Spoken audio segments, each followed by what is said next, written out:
नमस्कार, आप देख रहे हैं न्यूज 18 का डिजिटल प्लेटफॉर्म और मैं हूं इकबाल हुसैन।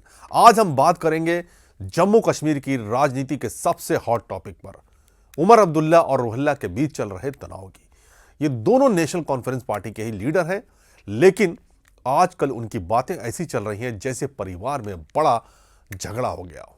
उमर अब्दुल्ला जम्मू कश्मीर के चीफ मिनिस्टर हैं, जो अब्दुल्ला परिवार की लेगेसी संभाल रहे हैं।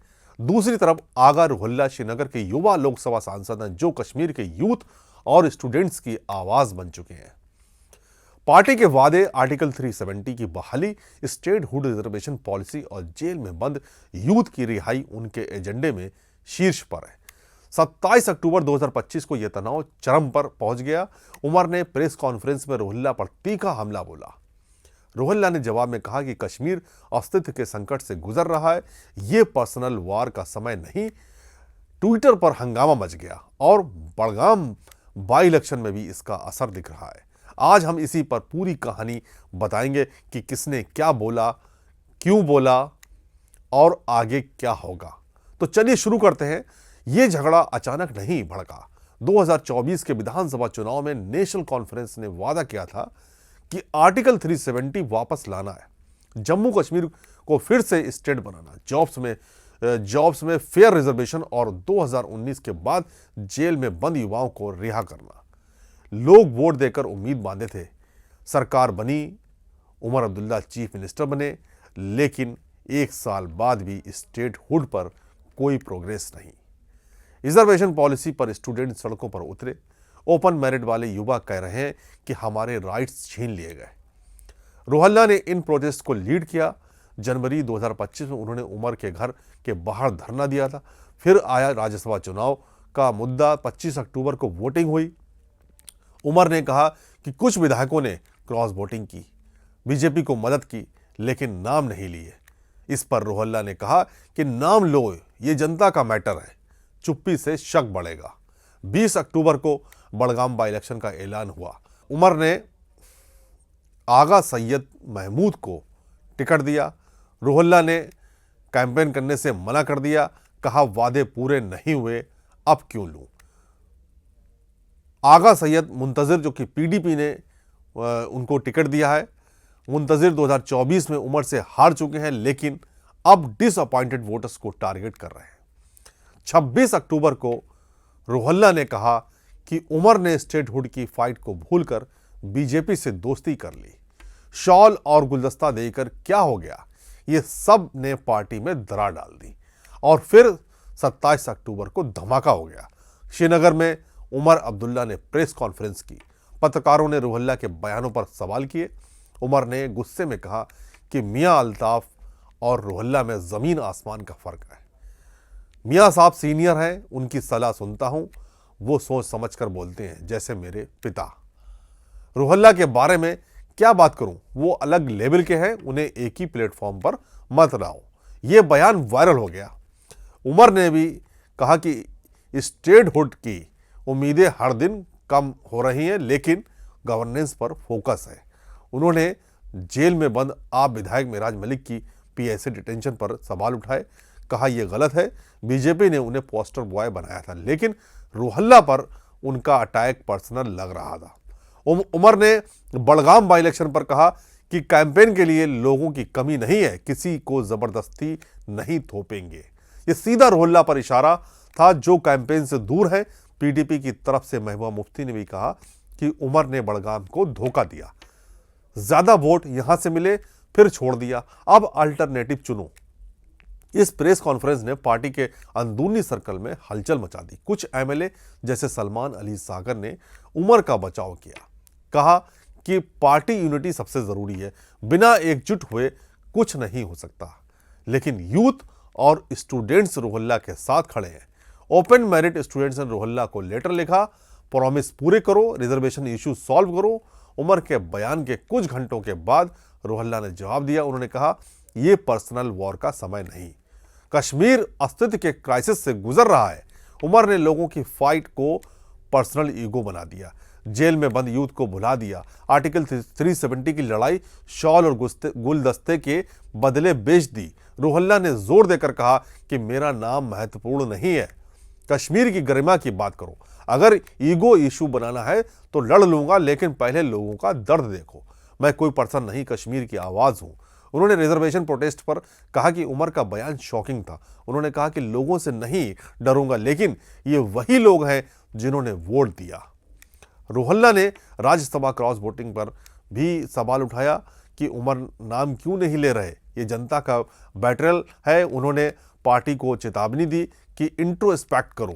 चुनाव से पहले स्टेटहुड की बात की, अब भूल गए।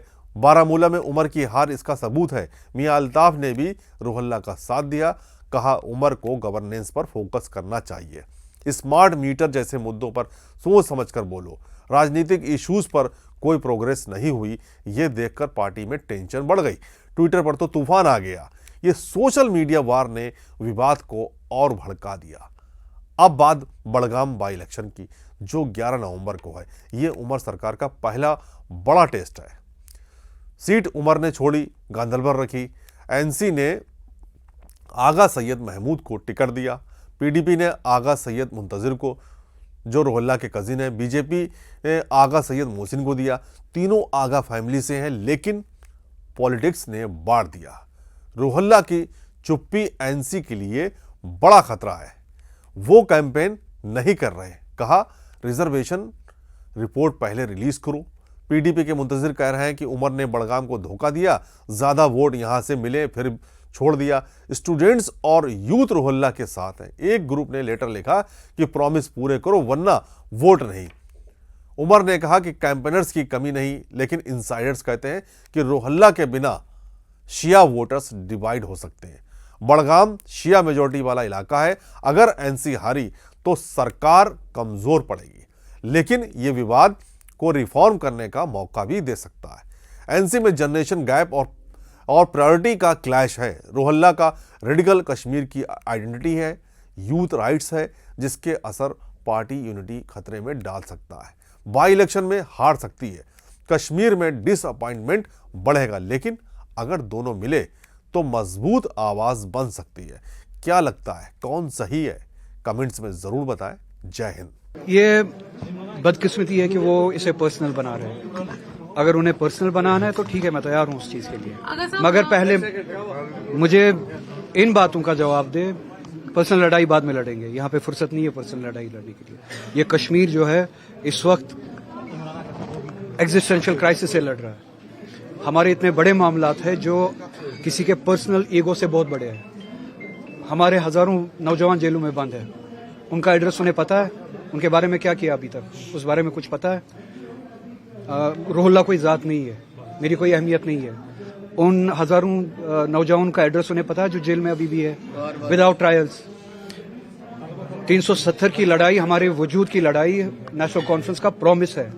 पिछले इलेक्शन में मेरी जात की कोई हैसियत नहीं है। इस कौम को इस तशख्खुस की लड़ाई के लिए जो वादा दिया गया था, इस एक साल में हमने वो कहाँ पे शॉल और गुलदस्तों में बेच के खाई है वो लड़ाई। उसका एड्रेस है उनके पास।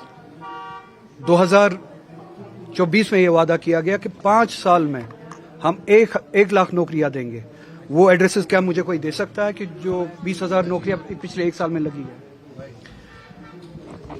हमारे मजहबी अकायद पे, हमारे कल्चरल आइडेंटिटी पे जो हमले हुए, उन हमलों के खिलाफ कौन सी लड़ाई हुई, उसका एड्रेस बता सकते हैं? क्या उस आसमान पे वो है जहां पे वो लड़ाई लड़नी है, या जमींदोज कर दिया है उन वादों को जो हमने इलेक्शन से पहले लोगों के साथ किया है? इन सवालों का जवाब हमें दे, और यही सवाल रहेंगे। मेरी जात कोई नहीं है। अगर किसी को अपना ईगो इशू बनाना है, वो मैं उस लेवल पे भी लड़ूंगा, मगर मेरी जात की कोई इंपॉर्टेंस ही नहीं है। रोहल्ला की जात की कोई इंपॉर्टेंस नहीं है, किसी और की जात की कोई इंपॉर्टेंस ही नहीं है। इंपॉर्टेंस है उस उम्मीद की, उस एजेंडा की, उस रिस्पॉन्सिबिलिटी, उस मैंडेट की जो लोगों ने हमारे हाथ में दिया है। उन वादों का एड्रेस क्या है, क्या उनको पहचानते हैं, वो लड़ाई कहाँ पे है, उसके बारे में बताएं। वो हजारों नौजवान जो जेल में अभी भी बंद है, उनके लिए 1 साल में किया क्या हमने, उनका एड्रेस मुझे बताएं। तो इसी तरह से बहुत सारे इश्यूज हैं जिनको लेके हम बात कर रहे हैं। किसी को ये जाती मसला बनाना हो बना ले, मुझे उससे कोई फर्क नहीं पड़ता। लगता है कि ये एक मौजूद बनेगा आपके, जिस तरह से आज सीएम ने भी खुलकर बोला, तो नेशनल कॉन्फ्रेंस से अलहदगी का आपके लिए? देखिए, जो अपने उसूल से अलहदगी के रास्ते पे चलते हो, मुझे उनके बारे में क्यों फिक्र करनी है कि मेरी उनके साथ अलहदगी होगी या नहीं। जो अपने कौम, जिस कौम ने इनको एतमाद दिया है, उस कौम के एतमाद से बरक्स अलहदा रास्ता इख्तियार किया हो, कौम को सरे राह छोड़ दिया हो इन मजालिम में, जो कौम से अलहदगी इख्तियार करे, मुझे ये फिक्र कहाँ होगी क्या मेरी उनसे अलहदगी है या नहीं है। मेरा सवाल उनसे ये भी आज भी है, और आप इस सवाल का जवाब लेके आइए। क्या जो मैं बातें करता हूँ, जो सवाल मैं करता हूँ, क्या ये नेशनल कॉन्फ्रेंस का एजेंडा नहीं है? और अगर ये नेशनल कॉन्फ्रेंस का एजेंडा है तो मैंने अलहदा रास्ता इख्तियार नहीं किया है, उन्होंने गलत रास्ता इख्तियार किया है। तो अगर किसी को अपनी जगह से दूर हटना चाहिए, उतरना चाहिए, माफ़ी मांगनी चाहिए, वो उन्हें, मुझे नहीं।